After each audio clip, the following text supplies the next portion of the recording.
Hello and welcome to another episode of the Bert's Books podcast. We've got Esme with us today. How are you? Yeah, I'm good. How about you? Yeah, good. You're all on half term now, aren't you? Yes. So that's nice. I know. Are you doing anything? Is it? No, it's not half term. It's end of term. Yeah, so 2 weeks off. Nice. You going anywhere? Doing anything? I'm going to the Isle of Skye in Scotland next Seems week. extreme, but I don't know. I've wanted to go for a couple of years, so I'm really excited. so that's just a nice little holiday with the fam. Yeah, with the fam. Good. And I want you to tell me a bit about your fencing because we haven't really discussed that. No, so I had my regional competition last weekend. Yeah, I think it was. Yeah, and that one, well, I qualified for nationals, which Well is done. great. So I'm going to be in Sheffield in May for that. That's exciting. Yeah. So now that you've qualified for nationals, Yeah. what basically this line of questioning is going to end with when do you go to the Olympics? I don't know. I'm looking into more like ranking competitions for this year, and Right. then you have to place high in those, and then get selected for international competitions. So there's a lot that goes into it. But Wow. But you enjoy Yeah. it? yeah, it's great. It's I don't think I've ever read a book about fencing. No, I've read a couple of graphic novels. Yes, about there it. are The a fence couple. ones. Yeah. I read those, I think, when I went to my first national competition. I was reading them in the car. Nice. On great. brand. Yeah. I like it. Lovely. So I haven't actually read much this week because I've moved house and all my books are in boxes. And I don't want to. I haven't yet unpacked the books because I'm going to get a carpenter in to look at the room and work out whether we can build some Okay. nice new bookshelves. Okay. So I don't want to unpack them all to have to then take them all off again. What sort of bookshelves? Ones with like ladders and I don't- fancy stuff? Probably not a ladder, Oh. but maybe. I'm just thinking because of the expense. Yeah, I'd say ladders are Um, probably going to be a bit expensive. So that might be a bit expensive. But I am going to ask him about a secret door. Okay. Yeah. Because it will be going up against a wall that could come down. So what would the secret room be? No, it wouldn't be a secret room. Just a secret door. It would be a secret door into my living room. Right. So front room would be like a little library / study. Okay. And then instead of having to go out and round, I can yeah. just go through. Okay. That would be the plan. Yeah. But nice. again, that might be too expensive. You never know. Look, we'll ask No. the question Yeah. and work it Keep out. it out there. Yeah. But it's okay because I did read Elizabeth and Marilyn by Julie Owen Moylan. Okay. Read it last year sometime. So I have no idea what I've said. But I did say it to Michael. Okay. I know, although I don't remember what I said, I know I loved it. Yeah. I think it's possibly one of my favourite books of the year. Okay. I read it, although I read it last year, it's only out this week. So, but it's basically the story of Queen Elizabeth II Yeah. and Marilyn Monroe when they were both around. Okay. They were both born in 1926. Yeah. So they would both turn 100 years old this year. Yeah. And you don't think of them as being the same age. No. Because obviously Marilyn died very young and the Queen did not. But yeah, it's about a time in their life when they met. They met once in their Okay. life. And it's about the sort of build up to that. And it was very good. And it was all about how women have to put on different masks. So Norma Jean Baker had to put on this mask and become Marilyn Monroe, and then Yeah. the Queen had to put on this mask to become the Queen rather than just wife, mother, etc. Yeah. It's a beautiful story. I really liked it. That's nice. But we're going to find out more about that shortly. What are you going to talk to me about? The Three Body Problem by She's in Liu. Good, Yeah. well done. Yeah. I'm going to let you say that because Okay. there's a lot of sounds in that I wouldn't be able to say. But yes, I'm looking forward to hearing about that one. It's coming up on the other side of this music.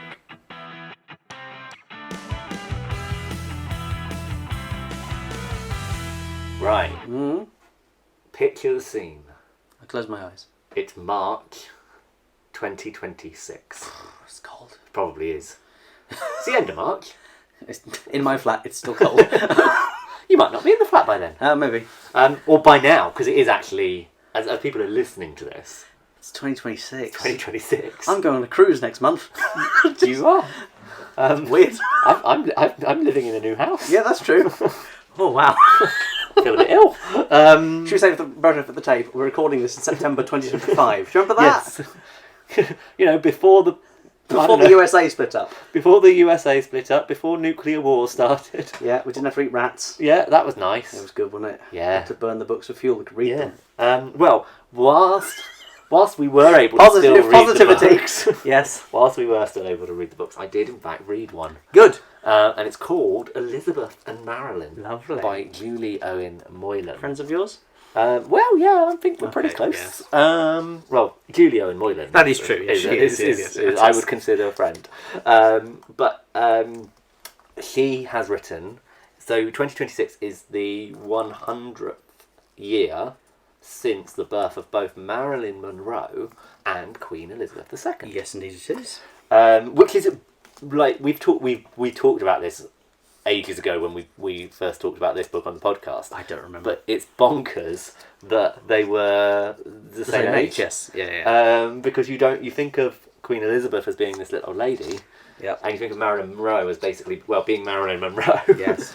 and they were the same age. They were both 30 in 1956, which is when this book is set. That's true. Marilyn Monroe died at about 37 or something, didn't she? Yeah, she died in 64. So yeah, 37, 38. Yeah. So let me read you the blurb, and then I'll tell you a bit more about it. October 1956. A glittering array of stars turn out in London for a royal film premiere, where they will be presented to the Queen, Elizabeth II, an elegant young mother and wife, gracious and self-sacrificing, who has embraced her patriotic duty despite never expecting to take the throne. Cameras flash, and a limousine pulls up. Out steps a vision in dazzling gold. Marilyn Monroe. A global sensation and money-making machine for Hollywood, with curves that drive men wild and a smile that lets women know she's in on the joke. Finally, the two most famous women in the world will come face to face in public for the first time, and the world is watching. But behind the scenes, they are Lilibet and Norma Jean. Two women from very different backgrounds who on the surface have little in common, yet beneath the glamorous costumes and jewels, both women are fighting to keep the men they love, while trying to do their work in a man's world. And they've spent the summer of 1956 as neighbours, battling secret demons that their adoring public could only guess at. Until now. So, already intrigued. So 1956, a little bit more context. Elizabeth has been queen for 4 years at this point. Marilyn has not long married Arthur Miller. Oh, okay, right, so at that stage, fine. She has also kind of walked out on her contract with Universal. I think it was Universal. I think so, yes. And she's now making a film, which I've already forgotten the name of, with Sir Laurence Olivier. Okay. So this is a film adaptation of... I'm going to Google it whilst I'm talking. A film adaptation of a play that Laurence Olivier... did with his wife, and she bought it was called The Prince and the Showgirl. So it's the first it's the first of Marilyn Monroe pictures that that was made under her name. Yeah. So this is her studio, and Laurence Olivier plays the Prince, and Marilyn Monroe plays the Showgirl. Imagine the casting if that had been the other way round. That would have been good. I mean, both of them could have done it. Yeah. And so it's about the filming of that for her, right. And a lot's riding on it because this is her being able to prove her point. Yes, because she spent a long time doing like Some Like It Hot and Diamonds Are a Girl's Best Friend of thing, and being like, I hate playing the thick girl, because she wasn't stupid by any means. No. So this was her, yeah. So... Sorry, you've read the book, I'm just... So, yeah, so basically, the way this book works is it starts with Marilyn arriving in Britain. But her bits are headed up Norma Jean. Yes. And then the next bits, so Elizabeth's bits, are headed up Lilibet. Of course. Because both of them are putting on a mask. Yeah, absolutely.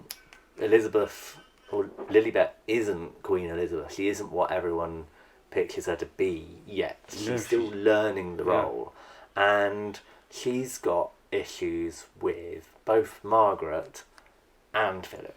There's always issues with Margaret. Well, there were always issues with Margaret, but basically Margaret's not long been told that she can't marry Peter Thingy. I've seen The Crown. Exactly. And well, she's not told that she can't marry Peter Thingy. She's told. That's the one. Yeah. I got the first letter right. She's told she can't marry him and stay a part of the royal family. Yes, that's it, isn't it? Yeah, yeah. And basically, Margaret is very resentful because Elizabeth has told her she can't marry the man she loves.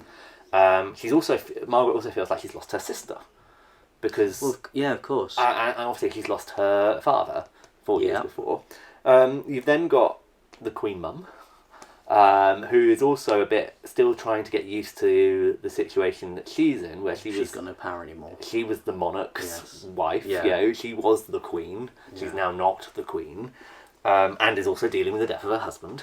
And then you've got Elizabeth, who is dealing with this job that she never really wanted. No, and wasn't ever meant to have either, was she? So especially not that young. Well, they talk about that's it. So there's a couple of flashbacks to 1936 and 1946, which tell you a little bit about. You see it for both of them. Sure. But I think it's more interesting for Elizabeth because you see her at 10, and she's overhearing the plans of the abdication. Oh, of course, yeah. And that's all around the time that they're finding out that she's going to be next in line, which she wasn't going to be. And then you see them at 1926, where she's meeting Prince Philip, or she's met him before, but at that time she's 20, and she wants to be with him, and her father says no. He's engaged. He's proposed. That's fine, and I like him. But why don't we go on this tour of Africa? Yeah. And then, if you still want to, if your feelings haven't changed for each other, then you will have my blessing. Indeed, and they hadn't. And what was interesting was, both Prince Philip and Elizabeth thought that they would have many, many years together before she was queen. Yeah. And they didn't. They had 6 years together, but probably wasn't even that, but 4 years, I think, by the time they got married in 52, I think. Yes. Yes, that's right. And they are dealing with her being queen already. Was it 52 they got married? No, it can't have been, because that's when he died. He died in 52. No, 50. February. She did get married in the 50s. Yeah, but she already had 2 kids by the time she was queen, but Charles now be young. Yeah. So maybe it was late 40s. Must have been late Either way, 40s, they hadn't been married long. No, it was definitely all quick turnover. And they are having to deal with this new thing. So this is kind of a story. It's a weird one because there's no real plot as such, because we know what happens. It's just a biography of the two of them. It's sort of a biography. It's told from their point of view. That's nice. But it's building up to the moment that they meet. Yeah. So as a reader, you're waiting for that moment, and I'm gonna do a little spoiler. Go on, because I feel like there like everyone knows what happens. Life story. They're both dead now. That in what we know of is that they met only once. Sure. But for that true? Is like that's true. Yeah. As far as we know. Well, yes. But what we do also know is for that summer that Marilyn Monroe was in England filming The Prince and the Showgirl, she lived in a house in Windsor. Okay. And would cycle. She had a bike that she cycled around Windsor Park in, and obviously that is where Elizabeth lived. Yes. So on her horses and things like that. Yeah. Yes. So there is one bit towards the very end. Marilyn has sort of had another argument with Arthur, and fled. And she's gone out on a bike, and she pulls off her bike, and this woman helps her up. Right. Okay. Yeah. And as they're talking, the woman says, "Oh, you're Marilyn Monroe, aren't you? And she goes, yes, oh, sorry, and she's so flustered and stuff, and she starts telling her, I had an argument with my husband, and it's about this dress that I want to wear. You see, I'm going to meet the Queen. Amazing. And I want to wear this dress, but I've been told it's not going to be appropriate, but I really want to wear it. It's gorgeous. And then this woman says to her, well, I think you should wear the dress. Yes. It is obviously the Queen. Yeah. No. And then at the end, you get them meeting on the sort of presentation line, and the joke, or the joke is that actually both of them were meeting for the first time, but in that moment Marilyn realised that she'd met her before. Oh, okay. And so that's and in that moment Elizabeth wears this amazing sort of black velvet dress, which is she looks brilliant. Yeah. She's got all these jewels on, and that both the dress that they're wearing, which is silly because it feels like gender sort of stereotyped, becomes so important. Sure. Because Prince Philip is away on a tour of Africa.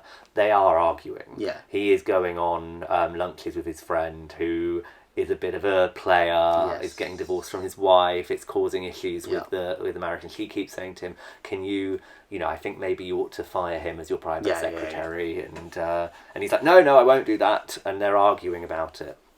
And then basically at the end of the book, she's also arguing with Anthony Eden about the Suez Canal. Of course, he's really being patronising to her. Yes, and then as she's getting ready for this this meeting, basically the divorce of Philip's friend comes out in public, and then questions are being asked about the royal marriage. Sure, yeah. And she basically just goes, right, I am stepping up. I am the Queen. Yeah.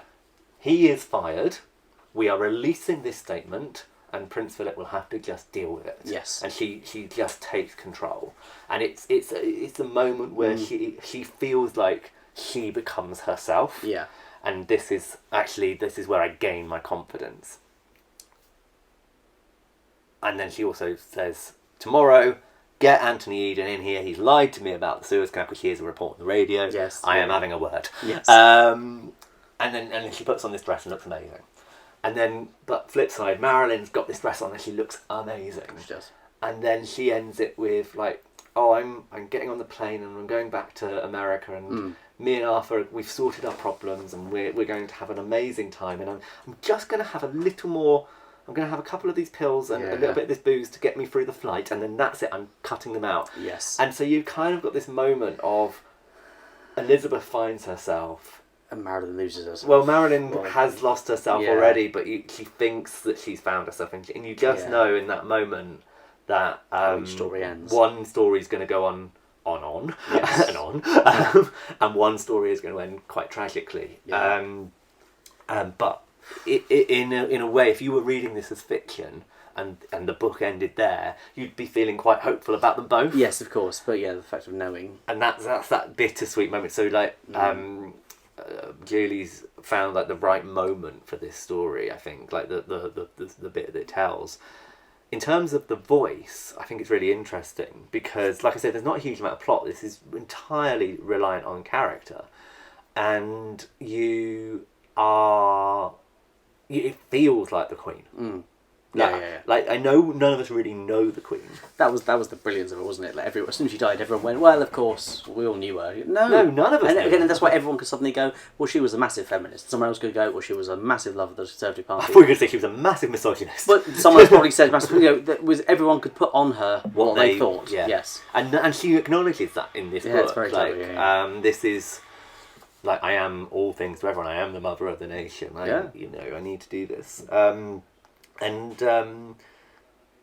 I struggled a little bit at the beginning because my view of the Queen is of her as an old lady. My view of Marilyn is very much as Marilyn Monroe, white dress, wind going up and all that stuff. Yes. It's the diet. And I struggled to picture the Queen as a young woman. I kept picturing her as an old lady, Or Claire Foy. and then eventually I did picture her as a young woman, but it was Claire Foy. Yes. So it was like, okay, I'm just going to have to deal with that. Yeah. And that's always the problem when you're dealing with books about real Yeah, people. exactly. Enjoyable though? I really enjoyed it. Good. Really, really readable. And what I was saying is that because there's no plot, what's really key is the voice. Yeah. And I know more about Elizabeth than I do about Marilyn. Yeah. And this felt like very real to Elizabeth. And though I don't know Marilyn, it felt very plausible as to who Marilyn was. Oh, good. So it's made me want to go and read the Joyce Carol Oates. She wrote a book about Marilyn. Yes, that rings a bell. Yes. I want to go and read that because that's supposed to be exceptional. That's cool. So if I read that, I'll get to know Marilyn a bit more, I think. Yeah. It puts me in mind of a book I read years ago, which was a non-fiction book actually called One on One, and the whole thing was meetings between famous people, and like it sounds like the first time they've met, but it went in a sequence. So I'm going to say names now; they won't be the names that are actually in the book. But Right. it was like You can't chapter remember. 1 was like Prince meeting David Bowie. Right. Chapter 2 was David Bowie meeting Queen Elizabeth. So Right. it was Queen Elizabeth meeting Gorbachev. Gorbachev Right. meeting Marilyn Monroe. You know, it was like it'd link on and on and on, and it was a really clever. Does Kevin Bacon turn up? I don't think he did, but it was like there was 100 of them, and it linked everybody Oh, together. wow. And it was like you sort of some people had only just passed in briefing, but it was all based on historical documents and Yeah. digging up and kind of going. It was only like 3 pages for each story. One on One, it's called. One on one, I think it was called. Yeah, I'll have to Google that. have a look. But yes, So Elizabeth and Marilyn. Mm-hmm. As this goes out, what's probably happened is Julie's already been into the shop good, and she's done signed and dedicated copies for people. lovely. So you've missed that. Yes, But I would hope that we still got some signed copies left over because we should hope have so, a few yes. extras. Good. So you can order a signed copy online at birthbooks.co.uk. It's time for my favourite part of the week, and that is, of course, the bestseller charts. We're going to start with the top 10 best-selling books across the country. This is using data sourced from Nielsen Bookscan's Total Consumer Market, and, by the way, is always a week out of date by the time we get to it on a Sunday. So this is up to Saturday, the 21st of March. These are the best-selling books. At number 10, it's 6 Years by Harlan Coben, up 13 places. At number 9, down 5, Lisa Claus, Don't Let Him In. And at number 8, up 8, it's Paddington's Easter Egg Hunt by Michael Bond. At number 7, down 4 places, Asako Yuzuki's Hooked, the author of Butter, is back with a new one. It's translated by Polly Barton. What the Night Brings by Mark Billingham is at number 6, up 6 places. And a new entry into the top 10, it's Flesh by David Salazar. At number 5, this is the Booker Prize winner from 2025, just out in paperback. So no surprise to see that doing well. At number 4, up 7 places, Our Beautiful Mess by Adele Parks. And at number 3, Fluffy Chick by Rod Campbell, another one getting ready for Easter. And speaking of Easter, we're going on an egg hunt by Martha Mumford is at number 2. Frida McFadden, though, no move for her at number 1 with Want to Know a Secret. We're going to look now at the pillar of popularity. These are the 5 books that are selling very well in Swindon, and this is even more up to date than that top 10. This is up to the 28th of March. So yesterday, if you're listening to this podcast as it goes out, on the pillar for a 3rd week consecutive is A Family Matter by Claire Lynch. It's in 5th place. At number 4, Mr. Poirot's Mischief on the Nile. That is a Mr. Men Agatha Christie crossover. At number 3, it was on the pillar last week. It's back again this week. It's This Immaculate Body by Emma Van Straten. We had an event with her. It did very well there. It's still doing well. We've got signed copies of that in the store. At number 2, Die Trying by Eleanor Barker White. It was number 1 last week. It's number 2 this week. We've got signed copies of that after Eleanor came in and did a signing last Saturday. And at number 1, Claire McIntosh's It's Not What You Think. After her brilliant sold-out event on Friday night, we sold an incredible amount of copies and still selling very well. Will it still be on the pillar next week? Well, you can find out by listening to the Birds Books podcast. I can't remember if we have talked about the free body problem on the podcast before.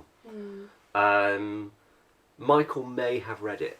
Yeah. But I can't remember. But it would be good to get your perspective on it. Yeah, because I think this is one of the first adult books I've probably read. When did you read it? Recently? I started it on Wednesday and I finished it this morning. So, Excellent! Yeah, very Is very that because recent. on Wednesday I texted you and said, do you want to do a podcast? Yeah, it was, and I was like, oh my gosh, I said I was going to read this one, so then I started it. And it was good, I really enjoyed it, so... Cool, well give me a little bit of the blurb. Okay, so... 1967. Ye Wenjie witnesses Red Guards beat her father to death during China's Cultural Revolution. This singular event will shape not only the rest of her life, but also the future of mankind. 4 decades later, Beijing police asked nanotech engineer Wang Miao to infiltrate a secretive cable of scientists after a spate of inexplicable suicides. Wang's investigation will lead him to a mysterious online game and immerse him in a virtual world ruled by the irretraceable and unpredictable interactions of its 3 sons. This is the 3-body problem, and it is the key to everything. The key to the scientist's deaths, the key to a conspiracy that spans light years, and the key to the extinction level threat that humanity now faces. Okay, so if I have... There's a lot. There is a lot there. If Michael has talked to me about this, I zoned out. Okay. Because I don't remember any of that. No, so much happens in it. It's a lot to keep track of. So Okay. I think... How would you say... What's it about in your own words? So it starts learning about one of the characters that comes more into play later on in the series, and it's a bit about their backstory and how they did witness their dad get beaten to death. Yeah. And then it goes into the future to this other character, and then he's then basically been asked to investigate some things that are going on, and there's stuff about alien invasions, stuff about scientist suicides, and they go into this VR game, and they get so immersed in it, and it's a whole other world that you have to learn about within this book. It's and then it all comes together at the end. Well, this is part of a series, isn't it? Yeah, I think there are 3 3. books in the series. Have you? And it's also been adapted into a TV show. Yes. Have you watched the TV show? No. Okay. I haven't. Would you, based on reading this book? I think so, yeah. Because then I think when I began to read the book, I was struggling a bit with all the things happening at once, and then seeing a visual representation of it would, I think, help. Yeah. So I might try it. I know that my dad has watched it or wants to watch it, so I'll probably watch it with him. Nice. Has it, with that visual representation that you would like, did it get easier as you got on? Or are you saying there was a lot of stuff going on, but did it start to make more sense? Yeah, so a lot of the things happened at once at the beginning, and then they began to get tied together as it went on and more towards the end. Yeah. There were also elements of it where it was scary. There were Oh. So it's a science fiction novel. Yeah. And there's a lot of science with it, protons, neutrons, electrons, and I was like, oh my gosh, I'm back in my science lessons. And then they also had thriller elements as well. But yeah, it was a mix of loads of different genres. Did you enjoy it? I did, I really liked it. Okay, that's good. Yeah. I'm gonna read the rest of the series, so... And how does it stack up? So obviously we said this is kind of your first adult novel. Yeah. How does it differ from sort of the young adult stuff that you've been reading? Can you tell that there's a difference in the way that language is used? And So I think it's a lot more complex compared to YA fiction, because I think that's because it's targeted for a slightly younger audience. I think it's slightly easier to follow along with certain events. And in this book, I also didn't feel as connected to the characters okay. as I have done in the past. I'm not sure if that's because in YA they're my age, slightly older, or if it's just because they focus more on the story rather than the characters themselves. It sounds like if there's a lot going on, Yeah. that maybe they're focusing more on the events. I was talking to my dad about it, and I was like, I think there's just so much that they have to get into it that they can't focus on the characters themselves. But it's a good shout about maybe it's the because they're not the same age as you. The other thing is they're not from the same world. Like this No. is Japanese. I think it's Chinese. Chinese. Yeah. And so I find quite often that when I'm reading a book that is set in a different culture, Yeah. I am not as connected Yeah. to it. So Especially, I don't know the history behind it as yeah, well. you don't know the history, you don't know all the context. Yeah. I find if I'm not 100% certain on how to pronounce the name, Yeah. then I sort of I stay a little bit more removed. Yeah, because I listened to it as an audiobook as well as reading Oh, as, really as a interesting. physical book as well. So that helped with like pronunciation Yeah. and everything because obviously I was hearing it. So I think that might have helped a bit. I don't know. Do you think was it better than, worse than, or just different to reading a young adult novel? I'd say different. Okay. Like I can't really contrast it to any other YA books I've read because Yeah. I don't know where I would contrast. No, I'm just wondering whether or not it's made you go, oh, do you know what, young adult, I'm leaving that behind, I'm now in adult world. Or I think I'm still going to go. you're still going to go back, yeah. Yeah. Yeah, no, I think, because, I mean, I read both anyway, so Yeah. I think, but it's interesting what you say about the characters, because I do find in thrillers, I don't read a huge amount of science fiction, but I do find in thrillers that you're not always that connected to the characters Yeah. as you might be in, say, more general fiction. So I it think might it's just be, the focus on the story. yeah, it might be that because your sort of young adult read tends to be a bit more fantasy based, doesn't Yeah. it? So I'm wondering if maybe fantasy has a little bit more of a draw on characters. Yeah. It'd be interesting for you to read an adult fantasy title and Mm. see how that goes. How it changes, yeah. Have you read A Deadly Education? Have I made you? No, not yet. So that's a good one because it's adult. I would say it's adult fantasy, Okay. but the characters are school age. Okay. So we don't put it in young adult because it's quite dark, and I would say it's not written for young Yeah. adults. I would say it's a complex novel. Yeah. I think give that one a go because that would be an interesting sort of half a step away from Okay. young adult fantasy. Yeah. And I'd be interested to see what the differences there are as well, and see what you think. Because I like I said, I always say that one is not young adult, but you might look at that and go, yeah, that's totally young adult. Yeah. Because when I was reading The Three Body Problem, like, it starts off very, like, gruesomely, Yeah. I would say. And that, like, because I started to listen to it before I started physically reading it. I was, like, in the middle of cooking dinner, and then I just hear, like, all of this gruesome stuff that happens, and I was like, oh my gosh. Yes, I'm not And having then this steak I anymore. was like, Dad, can you come and start with the cooking? No, I finished cooking, it was fine. But, and then it happened a lot at the start, and then it began to go away from it. I was like, oh, okay, maybe it was just, like, a one-off thing. And then, like, midway through the book, something else happens, and it was, like, really graphically descripted. Right. And I was like... And is that new? That's Yeah. slightly new? So, like, I thought... Obviously, I've read The Hunger Games and Yeah. everything, and there are a couple of bits in there where it is a bit graphic, especially for YA fiction. But then reading this one, I was like, oh, that's nothing. Yeah. Like, Oh, it sounds... yeah. It's one of those ones that I keep looking at and thinking, oh, I might read it. And it is only a trilogy, I think. Yeah, So, it is. at least it's not one of those series that goes on and on forever. No.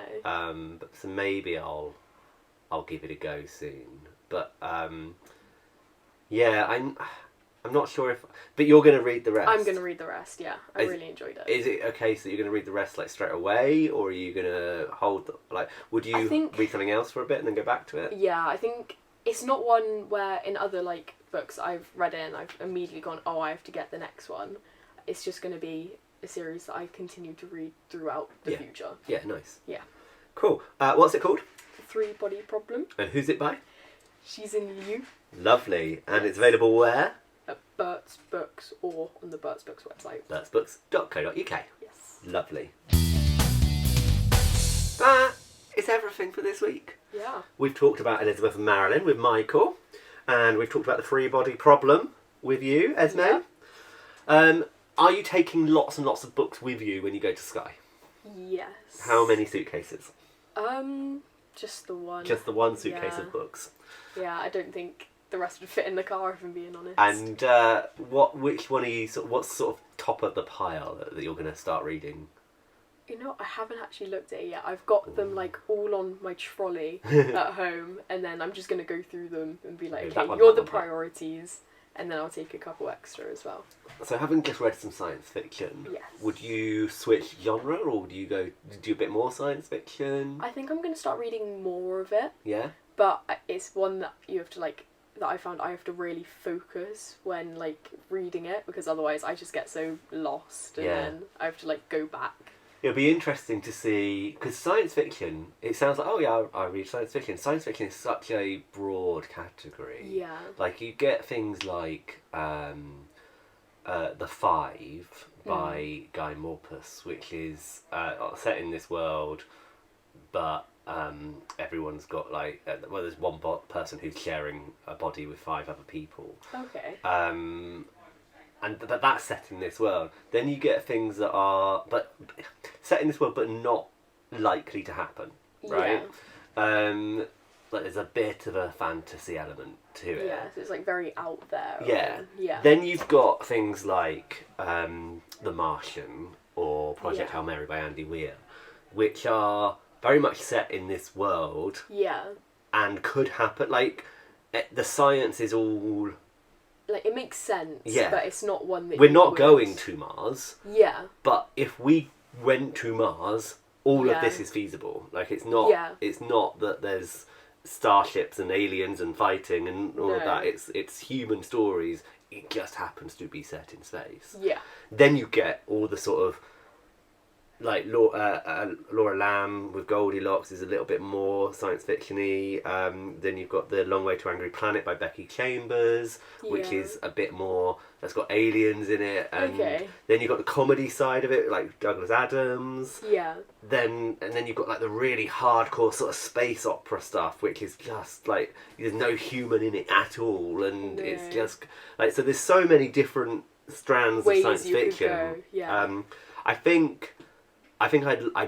My recommendation to you is to read The Martian. Okay. Because I think it's brilliant. Okay. But there is a lot of science in it, so you might think you're back in science class again. Yeah. Electrons, protons. Well, not so much electrons and protons, no, but that's what Three Body Problem was. It was just like towards the end of it, it's just loads that they were going on about, and I was like, oh my gosh. Well, he's trapped on Mars and he's trying to survive. Yeah. So he has to use science. So but he's like, oh look, of course I've used too much hydrogen. This is what happens when you use too much hydrogen, and it's like, so well, maybe I can use it for science revision. Yeah, do it. Right, so we've also listened to the charts. Yes. Which was exciting. We haven't mentioned Claire McIntosh, who was with us on Friday night. We had a brilliant event with Claire. Yeah. And for the first time, we live streamed it. Not to very many people, because you had to buy a ticket to get the live stream. It wasn't a public live stream. Yeah. But I also didn't really want to do it to loads of people because I didn't know how it was going to work. Yeah. So better to disappoint a few people than loads. Okay.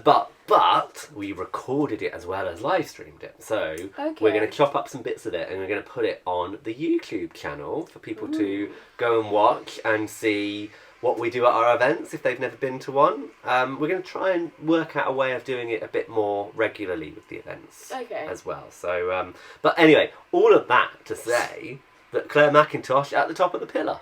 Yeah. Probably. Yeah. I mean, unless something extraordinary happens this afternoon, then Claire will be at the top. But it'll be interesting to see what else is there. You can find out, well, people have already found out by listening to this podcast. Yes. But, did you see what I did last week? What did you do last week? I did a video. Yes, I did a reel. I did see that. I did an Instagram reel. It came up and I was like, oh my gosh. What is he doing? I was like, this is new. Yeah, no, I thought I would try and do a reel. And it gave off Weatherman vibes. It was like, up here. Yeah, up here we have, and a strong wind has brought this one into number 3. So I think that's how you should do the next one. Do it as a Weatherman. Yeah, maybe. Post. No, but I enjoyed it, and I think The sun is shining. Yeah, people like more people commented on it and saw it and liked it Yeah. than would if we just put up a picture. Okay. So I think it's just that level of interaction yeah, as well. I think, and also I can explain. Oh, this one's at number one because we did this event, and Yeah. I can do a bit more sort of context around things. So hopefully Yeah. people like that. So I'm going to do that again. So Lovely. go to Instagram and Look watch me on the look at reels. It's exciting. Oh, look at me down with all the technology now. Once I start doing a video, I cannot stop. You should just keep going. Just keep going. I think that's it. I mean I've still got books to unpack, so I'm going to head off home. I've got the internet man coming because the people who lived there before took a cable from the fibre box, so that's not. Oh. I don't know. So I just need a plug. Right. With something on the end that plugs Okay. in, but they're sending an engineer, which sounds like overkill to me. Yeah. But sounds very extreme. yeah, and then also I got a new fridge, Ooh. which was exciting. Except I after I got back from the event with Claire McIntosh, I opened the fridge. I unpacked it all because you'd have to leave it standing. Unpacked it all, opened the fridge, and one of the shelves was smashed to pieces. Oh. So I've now got to get on the phone to them and sort that out. Oh my gosh. Esme, being an adult is hard. Yeah, not looking forward Don't to do it. I mean, do it, because the alternative is not good. Well, but, yeah. But if you can stay just a teenager, just do that. If that's an option, Yeah. I would just stay. Yeah, it's great at the moment. Right, you can find us Facebook, Twitter, Blue Sky, Instagram and YouTube, of course. You can also email us, bert@bertsbooks.co.uk, if you have any questions. You can write to us. I'm still pushing this. You can write to us 54 Godwin Court, Swindon SN14BB. Now we haven't had any